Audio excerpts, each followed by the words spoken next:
À chaque fois que je me retrouve le matin, je dis merci à Dieu. Ce n'est pas donné à tout le monde. Vous savez, si vous vous informez, chaque jour au mois, il y a des gens qu'on amène à la mort.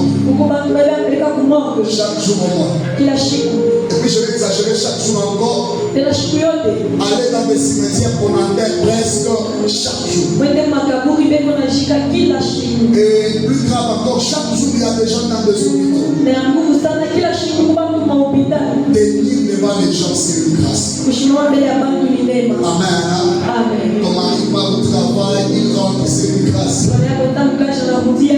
Tu as laissé ta femme en bonne santé à la maison, tu vas entraîner là, c'est une grâce.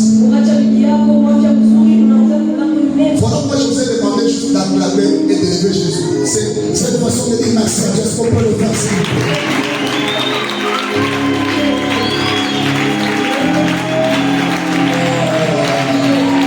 Est-ce qu'on peut sentir de la main dans cette salle?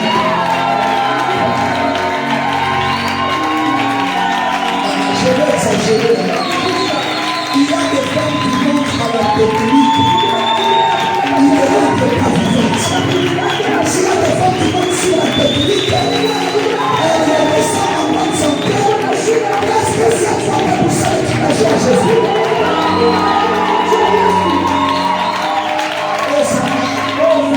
Le Seigneur Dieu vous bénisse.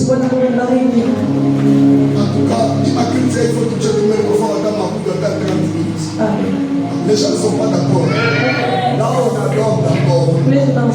C'est pour la prédication. Je peux même adorer ce péché. Les gens me disent Amen. Amen. Voilà pourquoi il est très important que nous puissions adorer le Seigneur. Amen. J'aimerais aborder le sujet de ce matin. En tout cas, il y a ceux-là à qui je dois demander pardon ce matin. Amen. Amen. Parce que j'ai parlé déjà sur l'aperçu sur Daniel avant la 4 grosses. En principe, aujourd'hui, je devais faire la continuité. Et quand j'ai été concentré en préparant la prédication depuis hier, le Saint-Esprit m'a inspiré autre chose que ça.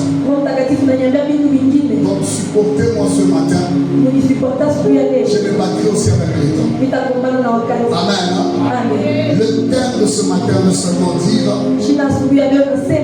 lève-toi, car cette affaire te concerne. Cette affaire te regarde. Lève-toi, car cette affaire te regarde.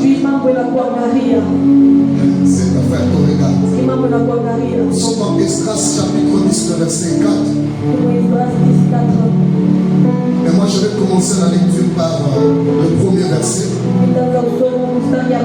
La Bible déclare ceci. Pendant qu'Esdras pleurant et se prosternait devant la maison de Dieu, faisant cette prière et cette confession, il s'était rassemblé auprès de lui une foule très nombreuse de gens d'Israël, hommes, femmes et enfants. Et le peuple répondait d'abondantes larmes. Alors Shekania, fils d'Éliséiel, donc le fils d'Élan, prit la parole et dit à Esdras: nous avons péché contre notre Dieu et en nous alliant à des femmes étrangères qui appartiennent au peuple du pays. Mais Israël ne reste pas pour cela sans espérance. Faisons maintenant une alliance avec notre Dieu pour le renvoi de toutes ces femmes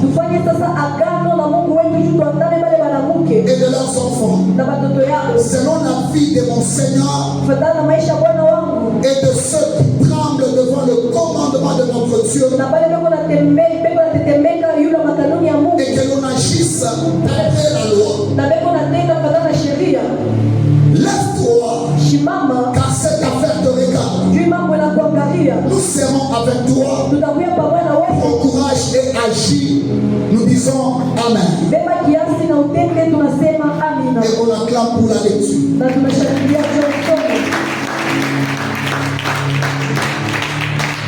Donnez-moi votre attention. Récupérez votre agenda. Ça c'est un livre qui m'a beaucoup surpris quand j'étais en train de lire. Et je crois que le Seigneur va beaucoup nous parler ce matin. Je vais donner d'abord la signification de Esdras. Esdras signifie Dieu est mon secours. C'est-à-dire à chaque fois qu'on parle de Esdras, on parle de Dieu est mon secours. La deuxième des choses, c'est ces deux significations que je vais donner. Autre signification veut dire Dieu est mon assistant. Mon assistant. Amen. Dieu est mon assistant. Voilà, ça fait un bout de temps, j'étais en train de donner cette connaissance à l'église. Il y a des enfants qui ont des noms et leurs noms, c'est un porte-malheur, mais ils ne les savent pas. Le nom peut ouvrir la porte à l'ennemi d'entrer et d'opérer sérieusement dans la vie d'un homme. Vous savez, pendant que j'étais en train de faire des recherches, Dieu m'a aussi permis de prier pour les gens. Je chasse un démon, mais les démons disent je suis ce nouveau. Tout celui qui porte ce nom n'a pas droit au mariage. J'ai chassé les démons. J'ai compris que les noms, c'est aussi une porte ouverte dans la vie d'un humain. Voilà pourquoi, quand vous lisez la Bible, Josué, c'est Moïse qui lui a donné le nom de Jésus. Il n'était pas Jésus. Ce n'était pas son nom. Si on devait changer, parce que le nom n'a pas seulement l'impact dans la vie de l'homme, mais aussi dans sa destinée. Écoutez-moi, ne donnez pas le nom par plaisir. Ne donnez pas le nom par connaissance. Donnez le nom parce que vous avez une révélation. Derrière le nom, et vous attribuez à quelqu'un. Vous savez, il y a des gens, il est poursuivi par l'amour. Parce que les gens de ce nom, ils sont limités. Ils ne peuvent pas faire 50 ans sur la terre. Et puis regarde, j'ai expliqué encore ça. Moi j'ai prié pour une dame. Dieu me révèle que le combat qu'elle a, c'est un combat de son nom. Je la pose la question. Ce combat provient d'où? Elle était calme. Je vais lui prier. On a prié. Après la prière, le Seigneur me dit, pose la question. Le problème c'est son nom. Je la pose la question. Elle me dit là c'est vrai. Mon nom a été épousé à 50. Elle a remarqué. Elle chassait les hommes. Ozana. Mais c'est pour elle le pas de notre caractère était mais quand ma voix n'a pas mot caractère est que n'a varié. Amen. Les gens ne peuvent pas dire amen. Alors votre maman auparavant on s'est mis dans la discipline. Il m'a dit nous on a mis ta fiancée dans le Chiliac. Mais qu'est-ce qui se passe? Elle se retrouve pendant ce mois qu'elle trouve un fiancé. Les choses changent. Et là, il n'y a même pas longtemps, j'ai reçu aussi un homme de Dieu qui m'a parlé de ça. Il a dit, comment tu as dragué pour nous? Lui m'a dit, j'ai dragué pour épouser. Amen. Amen. Vous lui avez dit, tu as dragué, celle que je vais draguer à un enfant alors que moi je n'ai jamais mis au monde. Ceux-là qui l'acceptent, c'est moi, ceux-là qui ont déjà des enfants. Ceux-là qui refusent, ce sont des célibataires. Vous vous rendez compte de plusieurs combats qui entrent dans la vie de l'homme par la voix de son propre nom. Il est ma conviction que les gens maisha ya Mungu kupitia njia ya Cynthia. Merci beaucoup. Amen. Ça va que vous allez comprendre. Il y a des gens, c'est pas dire que Dieu nous a localisé le combat de son nom. Amen. Voilà pourquoi ce matin, il y a des gens en dehors de prière et jeûner. Vous localisez ma porte. Mais à l'ennemi d'entrer et d'opérer dans leur vie. C'est seulement comme le nom Dieu, c'est le même programme. Il a dit, tu seras plus Abraham, tu seras Abraham. Il a dit à Sarai, tu seras plus Sarai, tu seras Sarah. Jacob, il combattait aussi avec l'ange. La nuit avec l'ange, toute la nuit, il a combattu avec l'ange. L'ange lui demande, on peut laisser, pourquoi je fais? Il lui dit, bénis-moi, si tu me bénis, je vais te laisser. L'ange, il lui a pas dit, je te donne la sagesse. Il lui a pas dit, je te donne l'intelligence. L'ange lui a dit, à partir d'aujourd'hui, tu ne seras plus appelé. Mais Jacob, et Dodo, tu seras appelé Israël. Parce que toi, tu reviendras. Ce matin, tu dois dans la vie des hommes. C'est que le nom tombe sur ton nom.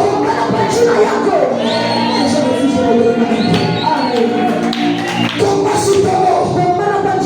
Les grands tombent dans la Bible. Si Dieu s'est levé pour leur situation, qu'est-il de vous?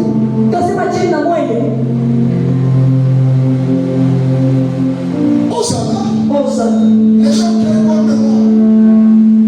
J'ai parlé sur Malachie. Je sais que Malachie signifie quoi? Les hommes.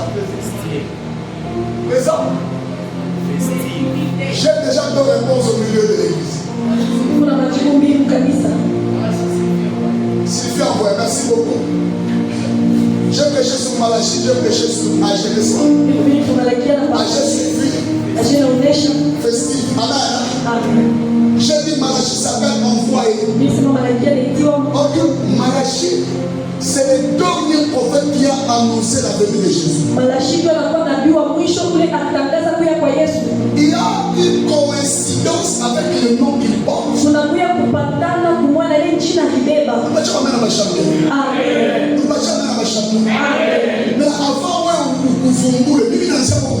avant que tu l'observes, moi je commence par déclarer. Si ton nom est une porte, qui donne accès à l'ennemi, t'opérer sur ta destinée, t'opérer sur ton étoile, je déclare dans le nom de Jésus. L'ennemi rate ce cible. Au nom de Jésus, tu me donnes la même sorte. Que ces portes soient fermées. Tu me donnes la même sorte. Oh, il y a des gens qui négligent. Il n'y a pas de souci. Je déclare, si c'est une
faut que Dieu soit Amen. Amen. Il était prêtre et aussi scribe.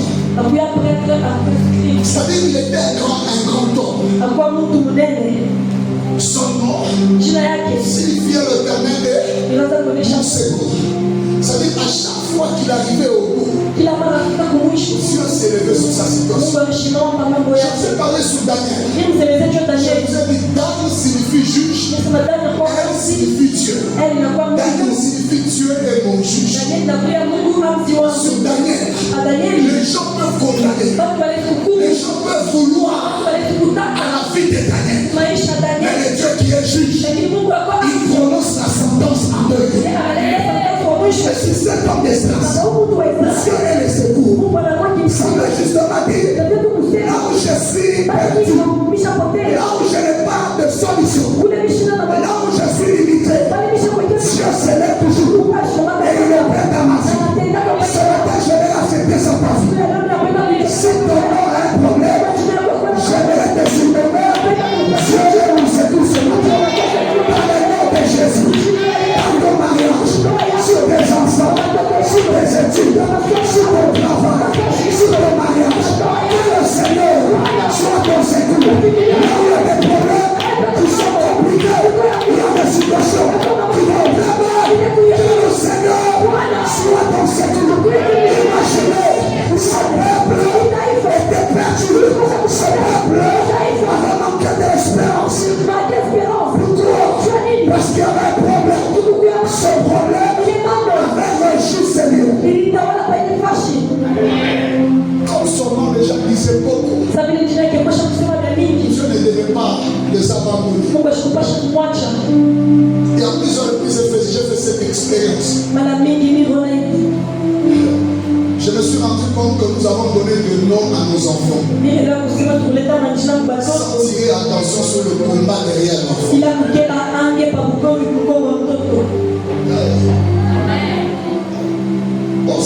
Osana. Tu peux l'envie de derrière le Jinaya. Yes, oui, derrière des cibles. Il y a même c'est l'imaginant déjà on le soupçonne. Déjà imaginant que il y a des gens ici dans la famille, elle parle de problématique. On sait déjà que c'est une problématique. Amen. Mais il y a une place imaginant que nous avons mchanga anatuma kwa utaratibu. Mais on a maisha kwa ndege. Mais toi tu cherches que ta vie elle est là-bas. C'est ça. Osana. N'avez-vous pas remarqué qu'il y a des gens qui ont été des sages dans la famille à cause du nom qu'ils ont porté? Quand il y a une situation, on sait déjà que lui est la solution.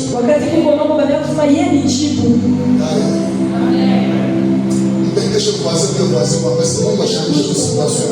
Dit que Dieu va changer ta situation. Que Dieu change ta situation. Si tu es là aujourd'hui un peu pour lui dire Dieu, que mon baba dirige chez ma boya.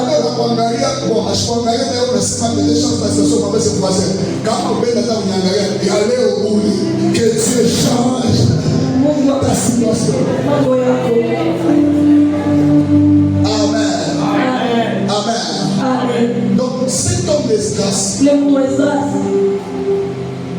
était en mission. Mais ce qui devait apporter beaucoup plus de l'éclairage ou le bonheur, ce n'était que d'abord son nom et sa personne.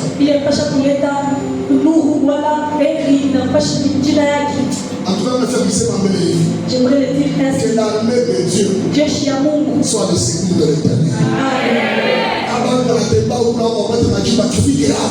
Notre Dieu s'élève. Quelle intercession de secours. Que l'éternel soit le secours. Lorsque les gens parcourent les intercessions de ça et là, s'il arrive, je vois l'intercession. La situation change. Je vais le déclarer encore ici. Les serviteurs et servants de cette église, que l'éternel soit le secours. Que cet emblème, que cette identité, que cette signification soit attachée à votre vie. Avant que vous ne quittiez la salle,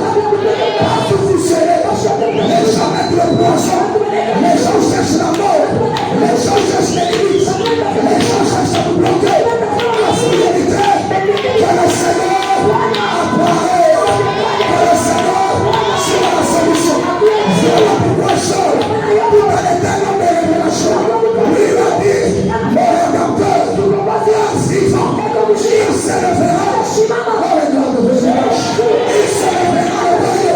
C'est-à-dire, lorsqu'il est le secours, un secours ne vient pas lorsqu'on espère. Le secours ne vient que là où il y a un homme qui désespère. Là où toi tu désespères, que le secours de Dieu mortalise ta vie. Que le secours de Dieu affecte ta vie. Que le secours de Dieu. Que le secours de Dieu affecte ta maison. Ta maison a besoin d'un secours. La maison est Nani Azaro. Écoutez, lorsqu'il s'élève, aucun autre nom ne décide après lui. Quand le secours de Dieu arrive, ça peut faire à la turbulence de l'ennemi.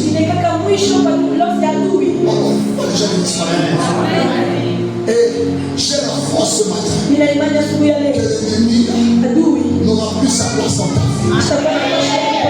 Toute l'ennemi sera mise dans ta vie. Mon enfant ce matin, toutes les paroles de l'imitation prononcée sur toi, ça va considérer ce matin. Le secours de l'Éternel est plus merveilleux. Voilà pourquoi la Bible déclare un jour Israël était dans la détresse. Israël est en train de pleurnicher. La Bible déclare ceci. Arrivé un moment, Israël pleurait tellement. Dieu a cherché Moïse comme un secours au problème lié à Israël.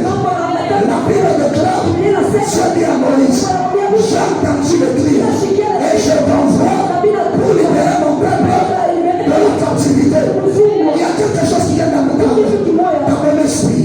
Ça va justement dire, il y a des hommes, Dieu a permis qu'ils soient nés dans cette famille pour annoncer les oracles de Dieu. Là où on cherche la mort, Dieu nous donne la vie. Là où on cherche à l'éliminer, Dieu transforme les plans de l'ennemi. Je vais exagérer, Moïse, c'est la confusion au plan de Pharaon. Toi aussi ce matin, tu es la confusion au plan familial. Au plan familial, puisque la famille est en train de concéder pour te détruire. Ce soir, par la puissance du Saint-Esprit, tu es le secours. Ils ne seront plus passés par toi. Ils ne seront plus délimités. Ils ne seront plus débloqués. Le Seigneur est ton secours. Il a déclaré dans le de cœur, comme il est le secours. Il te permet d'un individu puisse passer par là pour que ça t'affecte pas. Ce matin, par l'onction du Dieu tout-puissant, du Dieu d'Abraham, du Dieu d'Isaac, du Dieu de Jacob, de ton prophète, je déclare que le Seigneur visite ta vie. Que le Seigneur visite ta vie.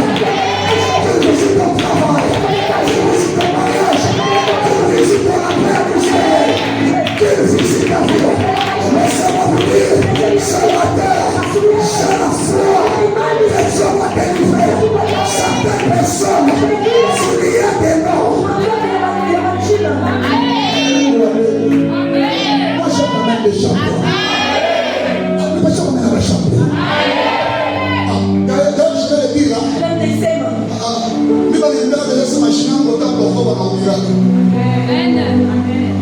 Ça vient du nom, non? N'est-ce pas ça? Moi, je ne prêche pas ici. Comment on peut me donner un nom qui ne manifeste pas exactement ce que je suis en principe? C'est-à-dire le nom que je porte est le reflet de tous ceux-là qui porteront le même nom. Amen. Amen. Tu vas mettre champion. Du coup, tu as dit on sait quoi? Amen.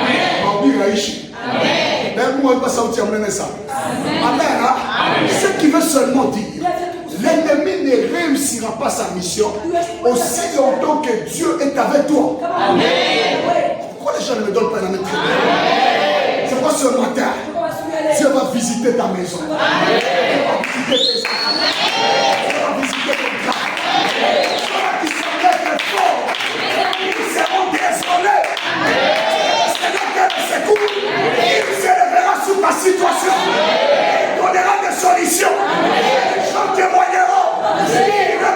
vie à partir de ce matin.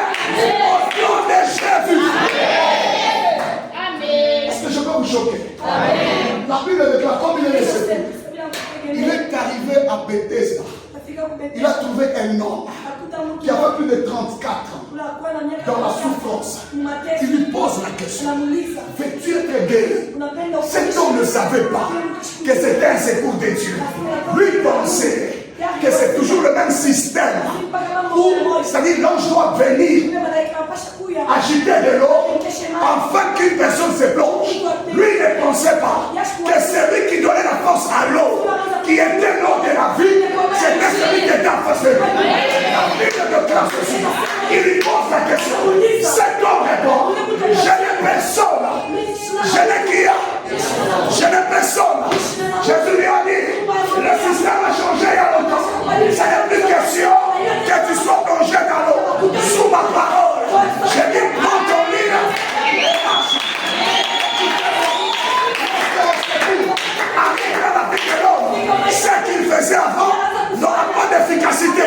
Ce qu'il va prôner, c'est l'être Dieu et Jésus-Christ qui prend la place dans la vie de l'homme pour lui faire voir qui Dieu est pour leur vie. Parce que je ne vais pas avancer. Je ne vais pas avancer. Donc je reste avec quelques minutes. Ne vous en faites pas. Dieu m'a donné la force. Je vais prêcher le mercredi, le vendredi et le dimanche sur ce thème moi-même. Amen. Écoutez maintenant. Cet homme, il était né à Babylone.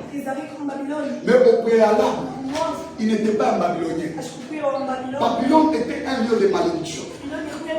Il est né dans un lieu de malédiction. Lui qui était un secours.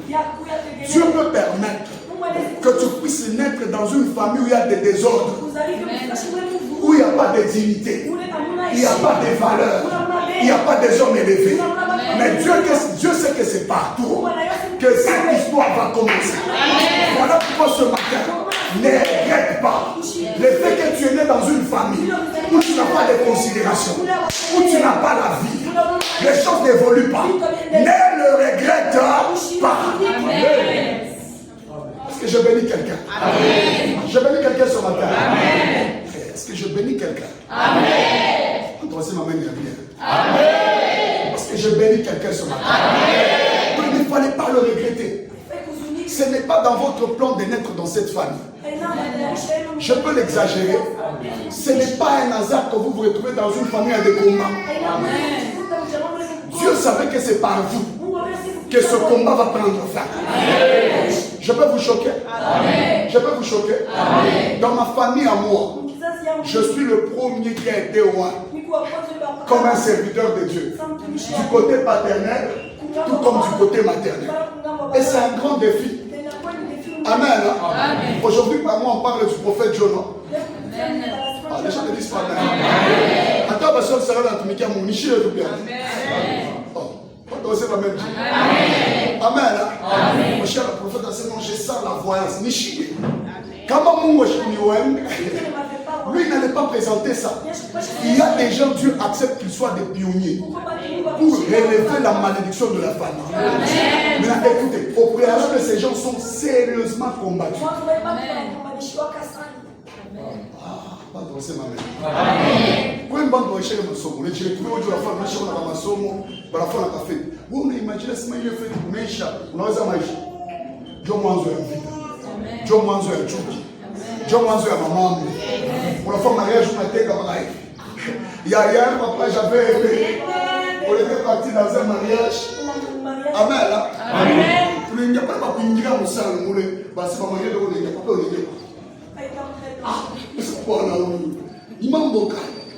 pour lui, il avait gagné, il avait vaincu, mais c'était le début de la guerre.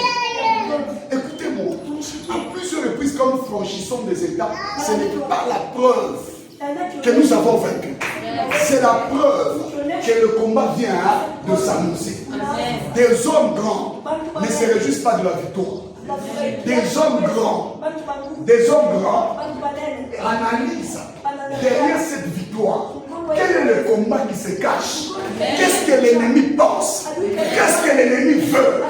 C'est la raison pour laquelle, lorsque Dieu t'élève, n'attends pas sur l'élévation, mais plutôt vérifie quelle est notre étape qui m'est réservée pour me maintenir dans l'équilibre.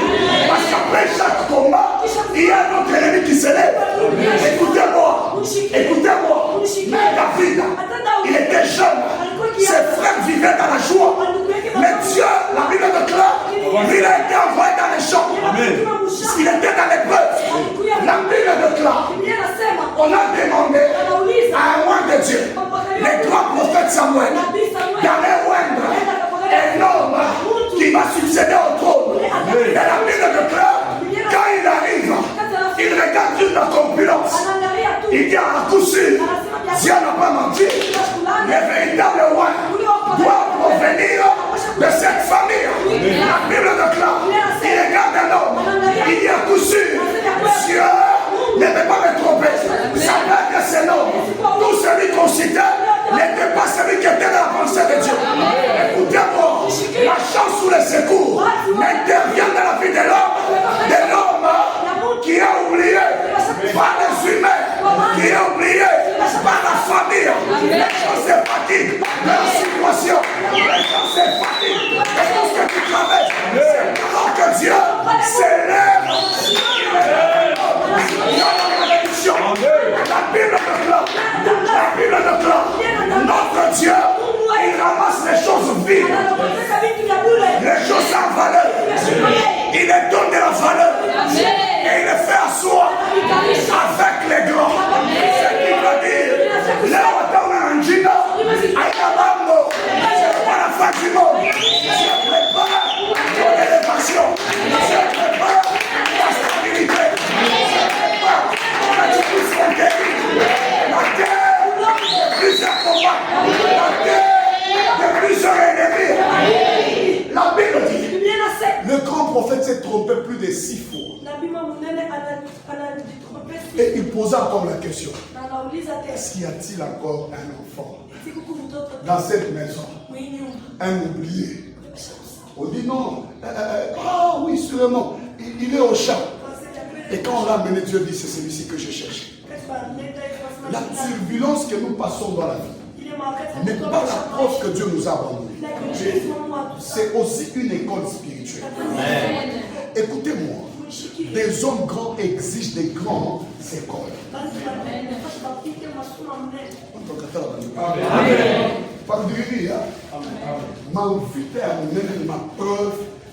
Ma preuve est ma somme et mon. Ok. Vous convivez vous n'avez réservé grandeur derrière. Voilà pourquoi quand on traverse des combats, c'est dans l'assurance de vivre une délivrance que Dieu peut permettre que nous puissions passer par ce combat. Hosanna. Hosanna. Il est à un autre